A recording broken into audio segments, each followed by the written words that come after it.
Hello and welcome to the channel. ನಾನು Rashmith. 11 February ದಿನ ನಿಫ್ಟಿಲಿ ಏನಾಯಿತು, ಅದೇ ರೀತಿ ನೆಕ್ಸ್ಟ್ ಟ್ರೇಡಿಂಗ್ ಸೆಷನ್ಗೆ ಯಾವೆಲ್ಲ ಲೆವೆಲ್ ಇಂಪಾರ್ಟೆಂಟ್ ಆಗುತ್ತೆ ಅನ್ನೋದನ್ನು ತಿಳ್ಕೊಳ್ಳೋಣ.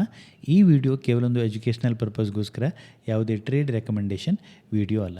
ಇವತ್ತು ನಿಫ್ಟಿ ಗ್ಯಾಪ್ ಅಪ್ ಓಪನ್ ಆಗುತ್ತೆ, 26,000 ಹತ್ರ ಗ್ಯಾಪ್ ಅಪ್ ಓಪನ್ ಆಗುತ್ತೆ, ಡೌನ್ ಬರುತ್ತೆ, ಪ್ರೀವಿಯಸ್ ಟ್ರೇಡಿಂಗ್ ಸೆಷನ್ ಕ್ಲೋಸಿಂಗ್ ಹತ್ರ ಬರುತ್ತೆ, ಅಗೇನ್ ಅಪ್ ಹೋಗುತ್ತೆ, ಅಗೇನ್ ಡೌನ್ ಬರುತ್ತೆ, ಅಗೇನ್ ಸಪೋರ್ಟ್, ಅಗೇನ್ ಅಪ್ ಹೋಗುತ್ತೆ, ಒಂದು ಕನ್ಸಾಲ್ಟೇಷನ್ ಮೂವನ್ನು ಮಾಡ್ತಾಯಿತ್ತು. ನಮ್ಮ ಹಿಂದಿನ ಅನಾಲಿಸಿಸ್ ವಿಡಿಯೋದಲ್ಲಿ ಈ ಎರಡು ಝೋನನ್ನು ಮೆನ್ಷನ್ ಮಾಡಿದ್ವಿ. ಆ ಝೋನ್ನ ಒಳಗಡೆ ಒಂದು ಟ್ರೇಡಿಂಗ್ ಆ್ಯಕ್ಟಿವಿಟಿಯನ್ನು ಮಾಡ್ತಾಯಿತ್ತು. ಹಾಗಿದ್ರೆ ನೆಕ್ಸ್ಟ್ ಟ್ರೇಡಿಂಗ್ ಸೆಷನ್ಗೆ ಯಾವೆಲ್ಲ ಲೆವೆಲ್ ಇಂಪಾರ್ಟೆಂಟ್ ಆಗುತ್ತೆ ಅಂತ ನಾವು ನೋಡಿದ್ರೆ, ಇವತ್ತು ಹೆಲ್ತ್ ಕೇರ್ ಸೆಕ್ಟರಲ್ಲೊಂದು ಪಾಸಿಟಿವ್ ಮೂವ್ನ ನಾವು ನೋಡ್ತೀವಿ. 1.6% ಅಪ್ ಆಗುತ್ತೆ.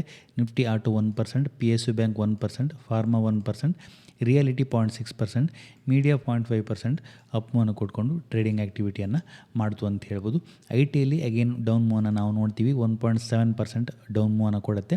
ಪ್ರೈವೇಟ್ ಬ್ಯಾಂಕ್ ಸ್ವಲ್ಪ ನೆಗೆಟಿವ್ ಮೂವನ್ನು ಕೊಟ್ಕೊಂಡು ಕ್ಲೋಸಿಂಗನ್ನು ಕೊಡ್ತು. 0.16% ನೆಗೆಟಿವಲ್ಲಿ ಇತ್ತು. ಅಡ್ವಾನ್ಸ್ ಡಿಕ್ಲೈನ್ ರೇಷಿಯೋವನ್ನು ನೋಡಿದ್ರೆ ನಿಫ್ಟಿ 50ಯಲ್ಲಿ 28 ಸ್ಟಾಕ್ಗಳು ಪಾಸಿಟಿವಲ್ಲಿದ್ದರೆ 22 ಸ್ಟಾಕ್ಗಳು ನೆಗೆಟಿವಲ್ಲಿ ಕ್ಲೋಸಿಂಗನ್ನು ಕೊಟ್ಟು, ನಿಫ್ಟಿ 500ಅಲ್ಲಿ 234 ಸ್ಟಾಕ್ಗಳು ಪಾಸಿಟಿವಲ್ಲಿದ್ದರೆ 263 ಸ್ಟಾಕ್ಗಳು ನೆಗೆಟಿವಲ್ಲಿ ಕ್ಲೋಸಿಂಗನ್ನು ಕೊಟ್ಟು ಅಂತ ಹೇಳ್ಬೋದು. ಅದೇ ರೀತಿ ನಾವು ನಿಫ್ಟಿ 50 ಚಾರ್ಟನ್ನು ಅಬ್ಸರ್ವ್ ಮಾಡಿದ್ರೆ, ಡೈಲಿ ಚಾರ್ಟನ್ನು ಅಬ್ಸರ್ವ್ ಮಾಡಿದ್ರೆ ಅಗೇನ್ ಡೇ ಬೈ ಡೇ ಒಂದು ಕನ್ಸಲ್ಟೇಷನ್ ಮೂವನ್ನೇ ಮಾಡ್ತಾಯಿತ್ತು ಅಂತ ಹೇಳ್ಬೋದು. ಇಲ್ಲಿ ಒಂದು ಸ್ಟ್ರಾಂಗ್ ಮೂವ್ ಆದ ನಂತರ ನೆಕ್ಸ್ಟ್ ಗ್ಯಾಪ್ ಅಪ್ ಓಪನ್ ಆಗುತ್ತೆ. ನೆಕ್ಸ್ಟ್ ಒಂದು ರೇಂಜಲ್ಲೇ ಕನ್ಸಲ್ಟೇಷನ್ ಮೂವನ್ನು ಮಾಡ್ತಾಯಿತ್ತು. ಯಾವುದೇ ಒಂದು ಮೊಮೆಂಟಮ್ ಇರಲಿಲ್ಲ ಅಂತ ಹೇಳ್ಬೋದು. ಅಗೇನ್ ನಾಳೆಗೂ ಕೂಡ ಈ ಪ್ರೀವಿಯಸ್ ಟ್ರೇಡಿಂಗ್ ಸೆಷನಲ್ಲಿ ಏನು ಎಕ್ಸ್ಪ್ಲೇನ್ ಮಾಡಿದ್ದೆ ಅದೇ ರೀತಿಯ ರೇಂಜ್ ಮುಂದುವರಿಯುತ್ತೆ ಅಂತ ಹೇಳ್ಬೋದು. ಈ ರೇಂಜ್ನ ಒಳಗಡೆ ಕಳೆದ 2 ದಿನದಿಂದ ಒಂದು ಕನ್ಸಲ್ಟೇಷನನ್ನು ಮಾಡ್ತಾಯಿದೆ. ಸೊ ಹಾಗಾಗಿ ಈ ರೇಂಜ್ ಇಂಪಾರ್ಟೆಂಟ್ ಆಗುತ್ತೆ ನಮಗೆ. ಆ ರೇಂಜ್ ಬ್ರೇಕ್ ಆದಾಗ ಮೊಮೆಂಟಮನ್ನು ನಾವು ಎಕ್ಸ್ಪೆಕ್ಟ್ ಮಾಡ್ಬೋದು. ಕಳೆದ 2 ದಿನದಿಂದ ಕನ್ಸಲ್ಟೇಷನ್ ಮಾಡ್ತಾ ಇರೋದ್ರಿಂದ ಇನ್ ಕೇಸ್ ಒಂದು ಬ್ರೇಕ್ಔಟ್ ಬಂತು ಅಂದರೆ ಒಂದು ಮೊಮೆಂಟಮನ್ನು ನಾವು ಎಕ್ಸ್ಪೆಕ್ಟ್ ಮಾಡ್ಬೋದು. ಹೈಯರ್ ಲೆವೆಲಲ್ಲಿ 25,990, 26,000 ಲೆವೆಲ್ ಇಂಪಾರ್ಟೆಂಟ್ ಆಗುತ್ತೆ. ಆ ಲೆವೆಲ್ಗಿಂತ ಮೇಲೇ ಸಸ್ಟೈನ್ ಆಗ್ತಾಯಿತ್ತು ಅಂತ ಹೇಳಿದ್ರೆ 26,050, 150 ನಮ್ಮ ನೆಕ್ಸ್ಟ್ ಲೆವೆಲ್ ಆಗುತ್ತೆ. ಅದೇ ರೀತಿ ಫ್ಲಾಟ್ ಓಪನ್ ಆಗುತ್ತೆ, ಡೌನ್ ಬರ್ತಿ 870, 25,880, 870 ಲೆವೆಲ್ಗಿಂತ ಕೆಳಗಡೆ ಸಸ್ಟೈನ್ ಆಗ್ತಾಯಿತ್ತು ಅಂತೇಳಿ ಆಗ ಒಂದಷ್ಟು ಡೌನ್ ಮೂವನ್ನು ನಾವು ನೋಡ್ತೀವಿ. 25,780 ಹಾಗೆ 700 ನಮ್ಮ ನೆಕ್ಸ್ಟ್ ಝೋನ್ ಆಗುತ್ತೆ. ಸೊ ಹಾಗಾಗಿ ಈ ಝೋನ್ ಬ್ರೇಕ್ಔಟ್ ಆಗದೆ ಮೊಮೆಂಟಮ್ ಆ್ಯಸ್ ಆಫ್ ನೌ ಬರೋದಿಲ್ಲ ಅಂತ ಹೇಳ್ಬೋದು. ಅದು ಬ್ರೇಕ್ ಆದ ನಂತರ ಒಂದು ಮೊಮೆಂಟಮನ್ನು ನಾವು ಎಕ್ಸ್ಪೆಕ್ಟ್ ಮಾಡ್ಬೋದು. ಹಾಗೆ ಓಪನ್ ಇಂಟ್ರೆಸ್ಟನ್ನು ನಾವು ಅಬ್ಸರ್ವ್ ಮಾಡಿದ್ರೆ ಇವತ್ತು ಕೂಡ 26,000ದಲ್ಲಿ ಹೈಯೆಸ್ಟ್ ಅಡಿಷನ್ ಆಯಿತು ಅಂತ ಹೇಳ್ಬೋದು ಕಾಲಲ್ಲಿ.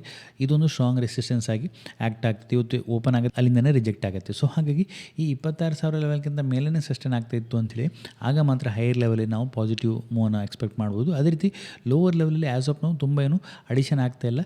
900 ಹಾಗೆ 26,000 ಸ್ವಲ್ಪ ಅಡಿಷನ್ ಆಗ್ತಾಯಿದೆ. ಸೊ ಹಾಗಾಗಿ 900 ಲೆವೆಲ್ಗಿಂತ ಕೆಳಗಡೆ ಸಸ್ಟೈನ್ ಆಗ್ತಾಯಿತ್ತು ಅಂತೇಳಿ ಅದು ನೆಗೆಟಿವ್ ಆಗುತ್ತೆ. ಸೊ ಆ್ಯಸ್ ಆಫ್ ನಾವು ಓಪನ್ ಇಂಟ್ರೆಸ್ಟಲ್ಲಿ ಕೂಡ ಒಂದು ರೇಂಜ್ ಕ್ಲಿಯರ್ ಆಗಿ ವಿಸಿಬಲ್ ಆಗುತ್ತೆ. ಈ ರೇಂಜ್ ಬ್ರೇಕ್ಔಟ್ ಆದಾಗ ಅಥವಾ ಬ್ರೇಕ್ ಡೌನ್ ಆದಾಗ ಮೊಮೆಂಟಮನ್ನು ನಾವು ಎಕ್ಸ್ಪೆಕ್ಟ್ ಮಾಡ್ಬೋದು. ಹಾಗೆ ಸೆನ್ಸೆಕ್ಸ್ ಚಾರ್ಟನ್ನು ನೋಡಿದ್ರು ಕೂಡ ಸೆನ್ಸೆಕ್ಸಲ್ಲಿ ಕೂಡ ಅಷ್ಟೇ ಈ ರೇಂಜ್ ಬ್ರೇಕ್ಔಟ್ ಅಥವಾ ಬ್ರೇಕ್ ಡೌನ್ ಆಗಬೇಕಾಗತ್ತೆ. ಒಂದು ಮೊಮೆಂಟಮನ್ನು ಎಕ್ಸ್ಪೆಕ್ಟ್ ಮಾಡಬೇಕು ಅಂತೇಳಿದರೆ ಹೈಯರ್ ಲೆವೆಲಲ್ಲಿ 84,500 ಅಂತ ನಾವು ಟ್ರೀಟ್ ಮಾಡ್ಬೋದು. ಅದೇ ರೀತಿ ಲೋವರ್ ಲೆವೆಲಲ್ಲಿ ಇಂಪಾರ್ಟೆಂಟ್ ಇರುವಂಥದ್ದು 84,100 ಲೆವೆಲ್ ಇಂಪಾರ್ಟೆಂಟ್ ಆಗುತ್ತೆ. ಸೊ ಇದು ಬ್ರೇಕ್ಔಟ್ ಆದಾಗ ಮಾತ್ರ ಮೊಮೆಂಟಮನ್ನು ನಾವು ನೋಡುವಂಥ ಸಾಧ್ಯತೆ ಇದೆ. ಇನ್ ಕೇಸ್ 84,100 ಲೆವೆಲ್ಗಿಂತ ಕೆಳಗಡೆ ಸಸ್ಟೈನ್ ಆಗ್ತಾಯಿತ್ತು ಅಂತ ಹೇಳಿದ್ರೆ 83,800, 83,600 ನೆಕ್ಸ್ಟ್ ಲೆವೆಲ್ ಆಗುತ್ತೆ ಅಂತ ಹೇಳ್ಬೋದು ಲೋವರ್ ಲೆವೆಲಲ್ಲಿ.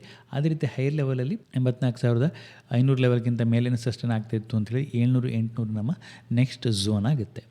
ಇದಿಷ್ಟು ಈ ವಿಡಿಯೋದಲ್ಲಿ. ನಿಮಗೇನಾದರೂ ಈ ವಿಡಿಯೋ ಇಷ್ಟ ಆಯಿತು ಅಂತ ಹೇಳಿ ಲೈಕ್ ಮಾಡಿ, ನಿಮ್ಮ ಸಜೆಷನ್ಸನ್ನು ಕಮೆಂಟ್ ಮಾಡಿ. ಇನ್ನು ಹೆಚ್ಚಿನ ವಿಡಿಯೋಗಳಿಗಾಗಿ ನಮ್ಮ ಯೂಟ್ಯೂಬ್ ಚಾನಲನ್ನು ಸಬ್ಸ್ಕ್ರೈಬ್ ಮಾಡ್ಕೊಳ್ಳಿ. Thank you.